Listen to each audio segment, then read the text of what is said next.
After 30 years of having our living standards decrease while the wealthiest 1% have had it better than ever, I think it's time for maybe, some participation in our democracy.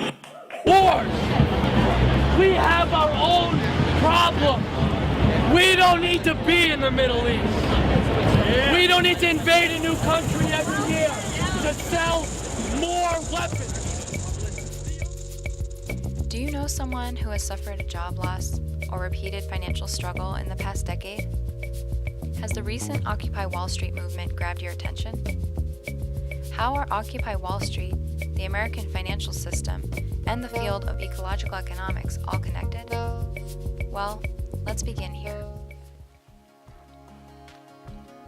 The Gund Institute for Ecological Economics at the University of Vermont is a leading transdisciplinary research, teaching, and service organization that for 30 years has been focused on developing integrative solutions to society's most pressing problems. In the tradition of the teach-ins that swept the nation's colleges and universities in 1965, an event was organized to not only redefine today's problems, but also to provide potential solutions for many of the grievances raised by the Occupy Wall Street protest. On October 24, 2011, the Gund Institute utilized multimedia communications and public outreach processes to introduce their solutions for economic stability into the public discourse. Here is their story.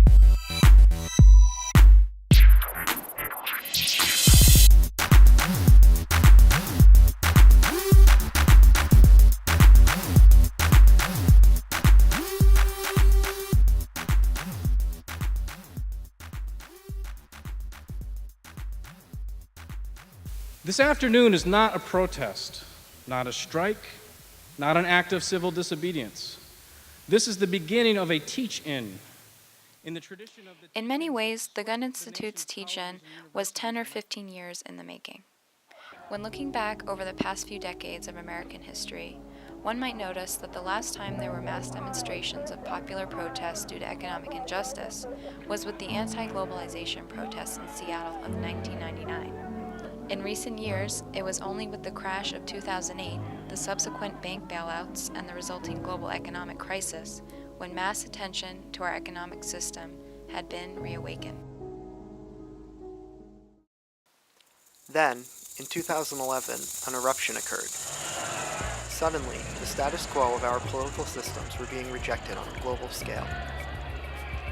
Here in the US, this kind of intense political fervor first touched ground in Madison, Wisconsin, when proposed legislation attempted to fill an expected $3.6 billion budget deficit with a series of strategic attacks against worker rights in the public sector.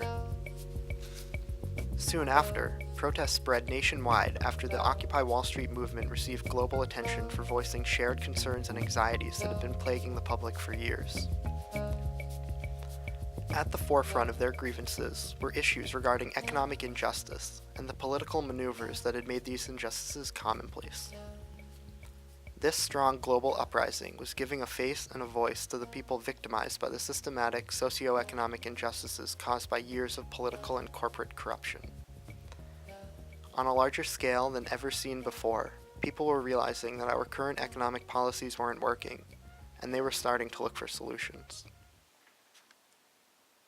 What this meant for the Gund Institute was that many of the problems identified by ecological economics in the past were suddenly at the forefront of public concern. Thoughts began to flow at weekly meetings about how the national socioeconomic and political uproar could benefit from solutions developed by the Gund if they were easily shared within the public discourse.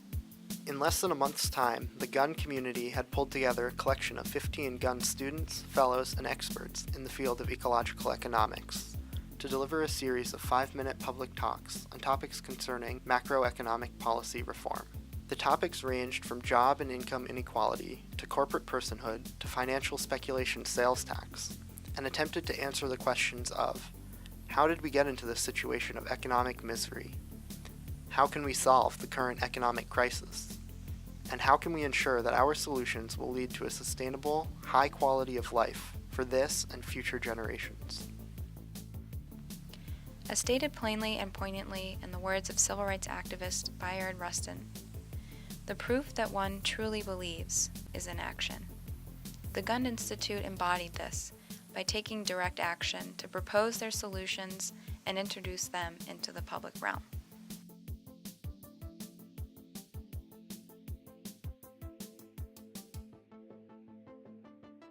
We agree, challenges exist, but so too do solutions.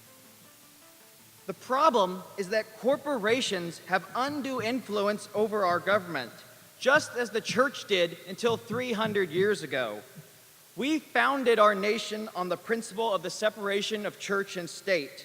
Now we need to amend our Constitution to put in place the separation of the corporation and state.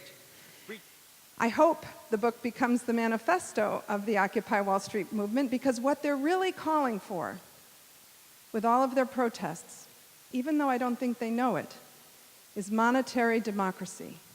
That's what we need, monetary democracy, because without it, our democracy is meaningless. We have to create an economy that focuses on the real problems, on misery, poverty, unemployment. We have to create a shared prosperity on a finite planet and design an economic system capable of doing that. But the point that I want to make to you is the following, that inequality, as this crisis has shown, is unsustainable. We risk our economic futures if we fail to support children in their vulnerable years and the parents who care for them. Promoting equality, especially through jobs creation, is not only the fair thing to do, it is smart economics. We need to reframe the conversation to be about shared prosperity and improving well-being rather than driving up flawed economic indicators. Our indicators must reflect the core values of our citizens and the goals that we share. We need taxation to convey ecological costs and to stimulate creative responses, along with reduced taxes and rebates to soften the impact of the transition. That is a fair way to help prices tell the ecological truth. We are currently de-investing in things like our environment and education. But studies have shown that the single most important factor in determining the affluence of a country is the investment that country puts into education. We must have the foresight to say that there are things we need to invest in for our future. This country was founded on the concepts of equal opportunity. By investing in public goods, we are returning to our core value of equal opportunity for all. Anytime I go to the store to buy something here in Vermont, I pay a 6% sales tax. So I don't see why financial traders on Wall Street don't have to pay for the financial instruments that they buy. That's right.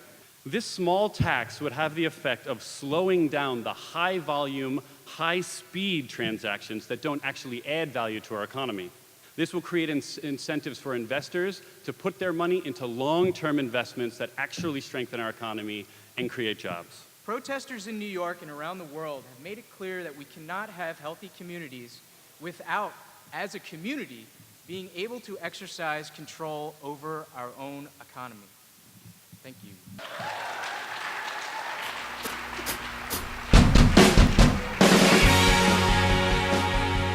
The final result was a massive success, with over 300 individuals in attendance and write-ups in the Burlington Free Press and other online publications.